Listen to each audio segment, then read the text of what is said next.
जैसा कि आप देख रहे हैं कि धम्पत संघ और इसके माध्यम से जो अभी सांस्कृतिक परिवर्तन कार्यक्रम जो है 21 तारीख को तो सांस्कृतिक परिवर्तन दिवस हम लोगों ने सेलिब्रेट किया। उसके बाद सांस्कृतिक परिवर्तन कार्यक्रम जो है हम लोग पूरे देश भर में जहाँ भी हमें मौका मिलता है उसको कार्यक्रम को चला रहे हैं और थ्रू आउट ईयर चला रहे हैं। ऐसा नहीं है कि एक ही दिन चलाएंगे, क्योंकि ये जो कार्यक्रम ऐसा है जिसको दिन रात चलाना पड़ेगा और जब जाकर कुछ कामयाबी इसमें मिलेगी।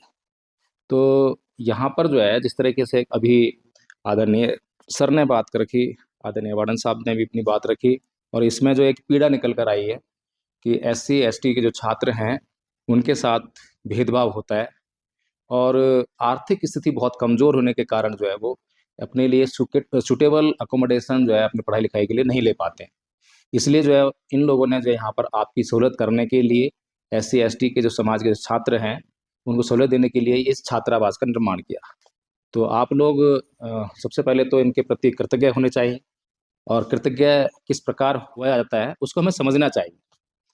ये कृतज्ञता समाज के प्रति होनी चाहिए, क्योंकि इन लोगों ने जो है समाज देखकर इस छात्रावास का निर्माण किया है कि ये मेरा समाज है और हमारा ये कर्तव्य बनता है कि हम अपने समाज के लिए कुछ कार्य करें। तो इसी कर्तव्य बोध को जो है आपको भी ग्रहण करना चाहिए, ताकि आप जब शिक्षित हो जाए और शिक्षित होकर जो आप आर्थिक मजबूती अपने पास हासिल कर लें तो आप भी समाज की तरफ उसी नज़र से जो है समाज को देखने का काम करें।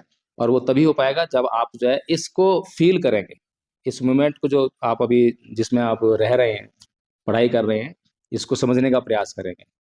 केवल ये मोमेंट जो है आपके लिए BA MA करने का नहीं है, केवल नौकरी हासिल करने का नहीं है, बल्कि ये मोमेंट जो है अपने समाज का उत्थान करने का है।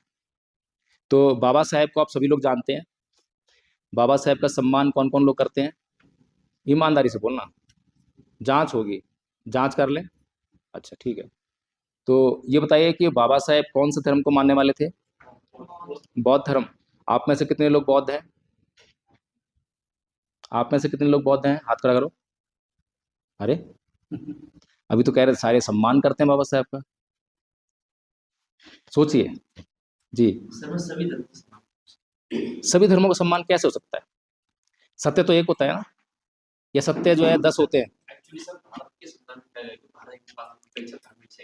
धर्मनिरपेक्ष राज्य है, ऐसा जो है बाद में 42 से संविधान में जोड़ा गया था। ये बात ठीक है, और ऐसा जो है जोड़ा गया इससे नहीं, शब्द से कुछ फर्क नहीं पड़ता, बल्कि संविधान के जो आर्टिकल हैं, अनुच्छेद हैं, वो इसको बयां करते हैं कि वो सभी धर्मों की बराबर इज्जत करते हैं, रिस्पेक्ट करते हैं। ये बात ठीक है, वी मस्ट डू दैट, हमें वो करना चाहिए। हमें किसी का अपमान करने का कोई हक नहीं, सही बात है। लेकिन हमें जो है अपनी तरक्की के लिए क्या जरूरी है उसको भी नज़रअंदाज नहीं करना चाहिए। अब बैठिए आप। तो बाबा साहेब महानतम हस्ती थे भारत की महानतम हस्ती थे या विश्व की? अच्छा, महानता की अगर बात करें तो बाबा साहेब जो है भारत के अंदर आपको उनके बराबर या उनके आसपास कोई महान व्यक्ति दिखाई देता है? कोई नहीं देता। इतना बड़ा कद और इतना महान व्यक्ति यदि कोई बात कहेगा तो उस बात को जो है वैल्यू देनी चाहिए नहीं देनी चाहिए? देनी चाहिए। कोई भी काम करता है या कोई भी बात कहता है तो उसको वैल्यू देनी चाहिए। अच्छा, जो महान लोग होते हैं जब भी कोई काम या काम करते हैं या कोई बात कहते हैं तो किसके लिए करते हैं, किसी लिए कहते हैं? अपने लिए तो नहीं करते, है ना? तो इसलिए जब वो महान इसीलिए होते हैं, इसी कारण से महान होते हैं क्योंकि वो अपने लिए ना जीकर वो समाज के लिए जीते हैं। तो महान लोगों में जो है 2 तरह के लोग होते हैं। कई बार हम गलती से जो राजनीतिक लोग होते हैं उनको भी महान मान लेते हैं, समझ लेते हैं। लेकिन सही मायने में महान कौन? एक राजनीतिक व्यक्ति या एक सामाजिक उद्धारक? समझ में आता है? बताइए क्या फर्क होता है दोनों में? देखिए, राजनीतिक व्यक्ति को आपके हित और अहित से कोई लेना देना नहीं है। आपका भला हो रहा है, आपका बुरा हो रहा है, उससे कोई मतलब नहीं है। उसे किस बात से मतलब है कि आपका वोट उसे कैसे मिले। अगर उसको लगता है कि जिन लोगों के बीच में वो आज बात कर रहा है, बैठा हुआ है, वे लोग शराब पीने वाले लोग हैं, तो वो उनको ये नहीं कहेगा शराब मत पी। कहेगा क्या? क्या करेगा? बल्कि उनको शराब बांटेगा। तो ऐसा व्यक्ति जो है शराब बांटकर जो है समाज का उत्थान कर रहा है या नुकसान कर रहा है? तो जो राजनीतिक व्यक्ति है वो हमारे लिए बिल्कुल भी इंपॉर्टेंट नहीं। एक सामाजिक व्यक्ति, समाज का उत्थान करने वाला व्यक्ति यदि राजनीति करता है तो बहुत इंपॉर्टेंट है। तो बाबा साहेब कैसे व्यक्ति थे? राजनीतिक तो वो भी थे, राजनीति वो भी करते थे, पार्टी भी बनाई, है ना? तो कैसे राजनीतिक व्यक्ति थे? समाज का उत्थान उनके लिए जरूरी था। उन्होंने कभी इस बात की परवाह नहीं की कि मैं जो कह रहा हूं और जो मैं कर रहा हूं समाज उसको स्वीकार करेगा या नहीं करेगा, समाज क्या कहेगा, समाज को अच्छा लगेगा या बुरा लगेगा। उन्होंने कभी इस बात की परवाह नहीं की। लेकिन एक राजनीतिक व्यक्ति हमेशा जो है इस बात की बहुत परवाह करता है।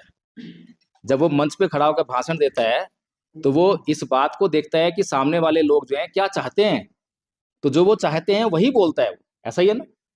वो कभी भी वो बात नहीं बोलेगा जो उनको बुरी लग जाए। अगर उसके बोलने में उनका नुकसान होता है तो नुकसान करेगा, उससे फर्क नहीं पड़ता।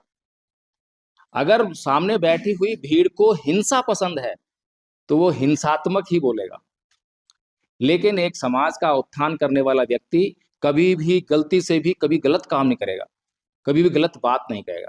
इसीलिए परम पूज्य बाबा साहब डॉक्टर भीमराव अंबेडकर की जो वैल्यू है वो और भी बढ़ जाती है, क्योंकि उन्होंने कभी भी इस बात की परवाह नहीं की कि उनके समाज के लिए जो काम कर रहे हैं, जो बात कह रहे हैं, वो समाज उसको स्वीकार करेगा या नहीं करेगा, समाज को वो अच्छी लगेगी या नहीं लगेगी।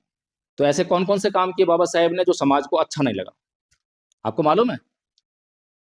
नहीं मालूम? आप लोग वैसे अपना स्टडी कर रहे हैं इसलिए आपको टाइम नहीं मिलता होगा, लेकिन यूट्यूब पर बहुत सारे वीडियो यूट्यूब देखते हैं आप लोग? 1905 में ये मुद्दा आया था।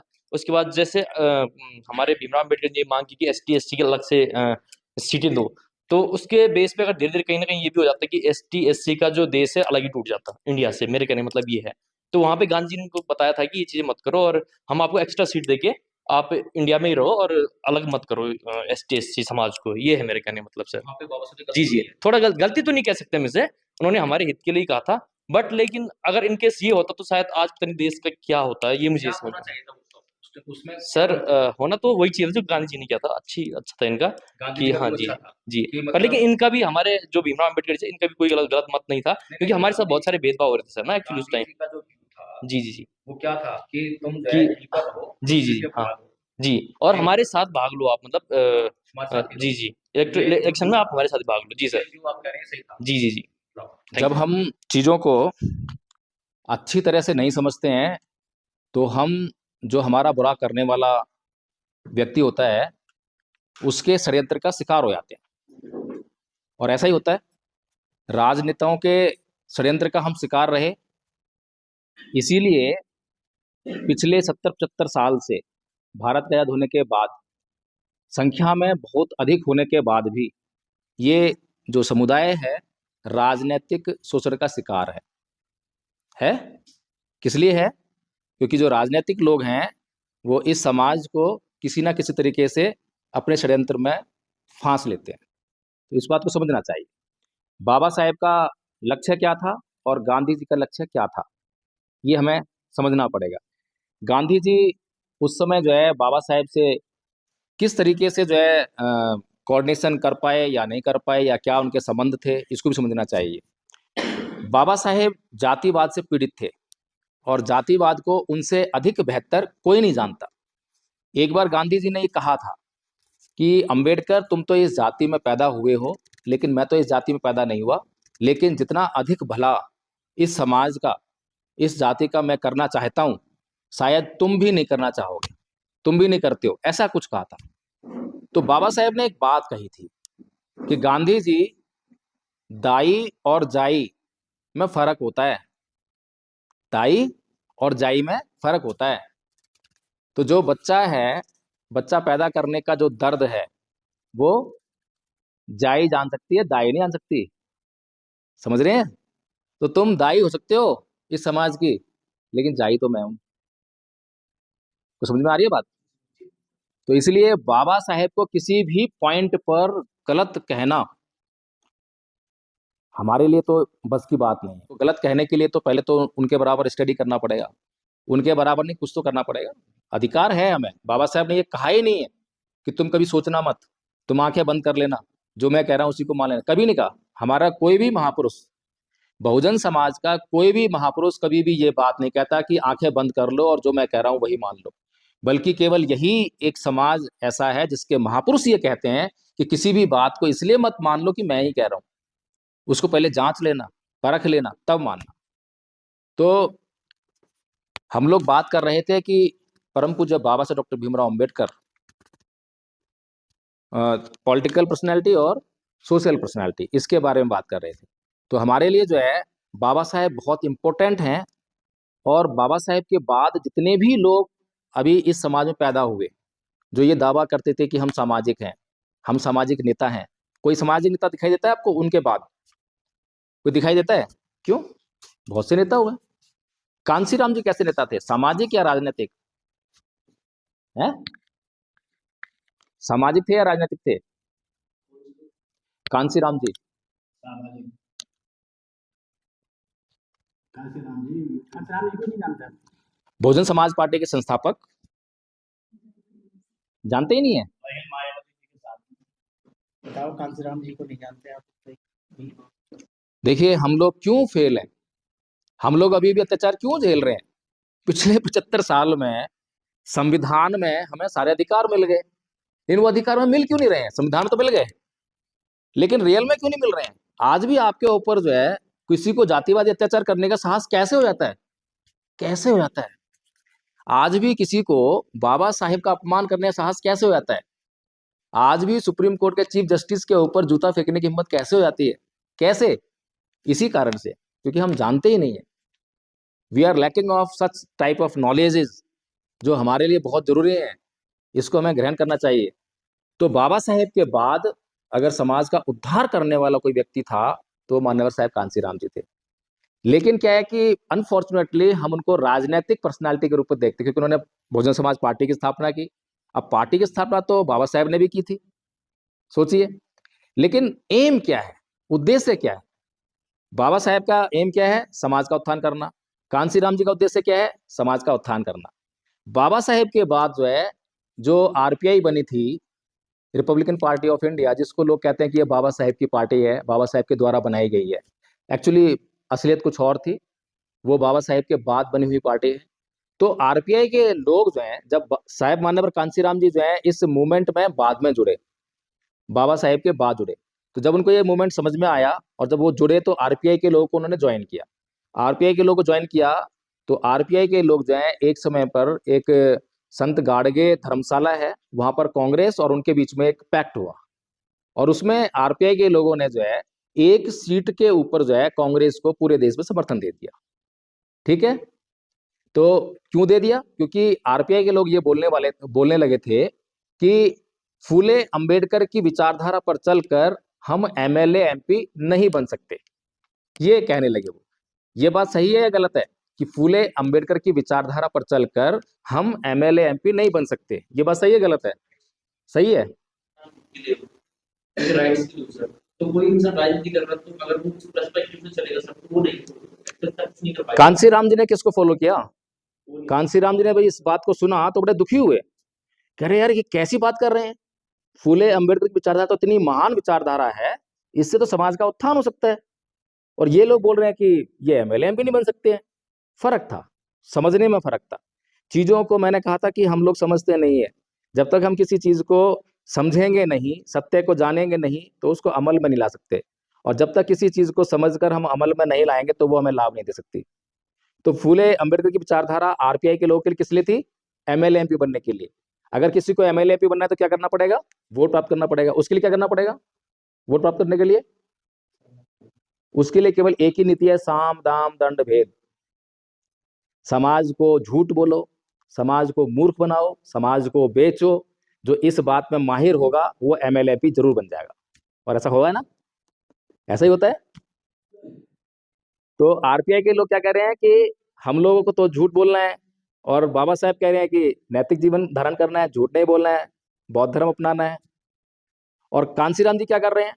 कांसीराम जी कह रहे हैं कि फूले अमृत की विचारधारा जो है इतनी श्रेष्ठ विचारधारा है कि इससे हम लोग जो है अपने उत्थान कर सकते हैं। तो वो क्या करते हैं, फर्क है दोनों में। आरपीआई के लोग खाली एमएलएमपी बनना है, और कांसीराम जी जो है इस विचारधारा का इस्तेमाल करके पहले क्या करते हैं, राजनीतिक पार्टी नहीं बनाते, क्या करते हैं, पहले बाम से बनाते हैं, सामाजिक संगठन। फिर DS4 बनाते हैं, सामाजिक संगठन, समाज को तैयार करते हैं, समाज को तैयार करते हैं किससे, आइडियोलॉजी से, कि बाबा साहेब की आइडियोलॉजी है। क्या बताते हैं समाज को कि देखो भाई तुम्हारी संख्या क्या है, 85% है, इसमें जो है बहुजन समाज की संख्या 85% है, और जो ये समाज जो तुम्हारे ऊपर शासन कर रहा है इसकी संख्या क्या है, 15% है। यानी कि 15% जो है 85% के ऊपर शासन कर रहा है। तो हमें इसको बदलना है। इस चीज को जब समाज के भीतर वो लेकर गए, लोगों को समझाया, और जो लोग जातिवाद से अधिक पीड़ित थे तो उन्होंने अधिक जल्दी समझ लिया। जो कम पीड़ित थे, वो जो मौज में रहता है आदमी, जो मौज में रहता है आदमी, जिसको आराम रहता है, तो वो काम नहीं करता। काम कौन करता है, जिसको पीड़ा होती है, जिसको भूख लगेगी वो भूख मिटाने के लिए काम करेगा, जिसको भूख नहीं लगी है या जिसको खाने के लिए आराम से मिल रहा है वो भूख मिटाने के लिए काम नहीं करेगा। तो इसीलिए जो है कांसीराम जी ने उस मूवमेंट को सामाजिक मूवमेंट बनाया था, केवल राजनीतिक मूवमेंट नहीं था। राजनीति जो है उनके लिए एक साधन थी। क्या थी वो, साधन। किसके लिए साधन थी, समाज के दुख दर्द को दूर करने के लिए, समाज का उत्थान करने के लिए एक साधन थी। इसलिए मान्यवर साहब कांसीराम जी बाबा साहेब की तरह एक सामाजिक उद्धारक थे, समाज का उद्धार करने वाले थे। ये हमें अच्छी तरह समझ लेनी चाहिए।